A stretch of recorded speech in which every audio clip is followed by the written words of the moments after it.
बहुत समय पहले की बात है। किसी नगर में एक भिखारी रहता था।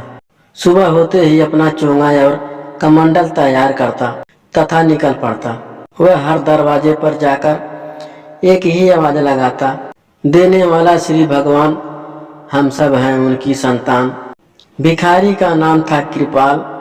उसे जो कुछ भी मिल जाता उसी से संतुष्ट हो जाता। उसका एक मित्र जगन्नाथ भी भीख मांगता था। वह दरवाजे पर जाकर हाथ लगाता, देने वाला है महाराज, यही दिलवाएगा भोजन आज। कृपाल और जगन्नाथ भीख मांगने के लिए राजा के महल में भी जाते थे।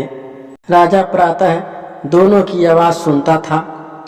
वह दोनों को ही भीख देता था, किंतु वह आजमाना चाहता था कि दोनों में से किसकी सच है।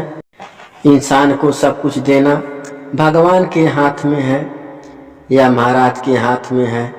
एक दिन महाराज ने एक तरकीब निकाली। उन्होंने एक बड़ा सा पपीता लिया, उसका एक टुकड़ा काटकर उसके भीतर सोने के सिक्के भर दिए। टुकड़े को ज्यों का त्यों जोड़ दिया। तभी कृपाल भीख मांगने आ पहुंचा। राजा ने उसे दाल चावल दिलवाकर विदा किया। जगन्नाथ खजड़ी बजाता आया और हाँक लगाई, देने वाला है महाराज, वही दिलवाएगा भोजन आज। महाराज ने सिक्का से भरा हुआ वह पपीता उसके हवाले कर दिया।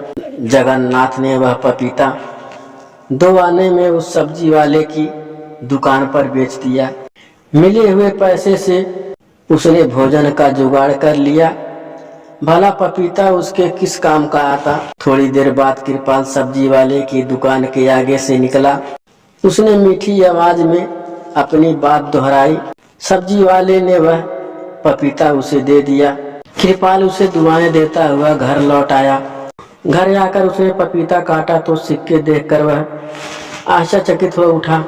उसने तुरंत सिक्के उठाए और सब्जी वाले के पास पहुंच गया। उसके सिक्के देखकर कहा, भाई यह तुम्हारे पपीते में से निकले हैं, इन पैसों से मेरा कोई लेना देना नहीं है।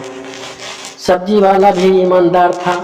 वह बोला, यह पपीता तो मुझे जगन्नाथ बेच गया था, तब तो यह सिक्के भी उसी के हैं। जगन्नाथ ने सिक्के देखकर कहा, ये तो महाराज के हैं, वह पपीता मुझे भीख में वहीं से मिला था। महाराज तीनों व्यक्तियों और सिक्कों को देखकर हैरान हो गए। सारी कहानी सुनकर उन्हें विश्वास हो गया कि इंसान को ईश्वर पर ही विश्वास करना चाहिए, वही सबको देने वाला है। राजा ने तीनों को यथायोग्य उपहार देकर विदा किया। हाँ, उसी दिन से कृपाल के साथ साथ जगन्नाथ भी कहने लगा, देने वाला श्री भगवान, हम सब उसकी हैं संतान।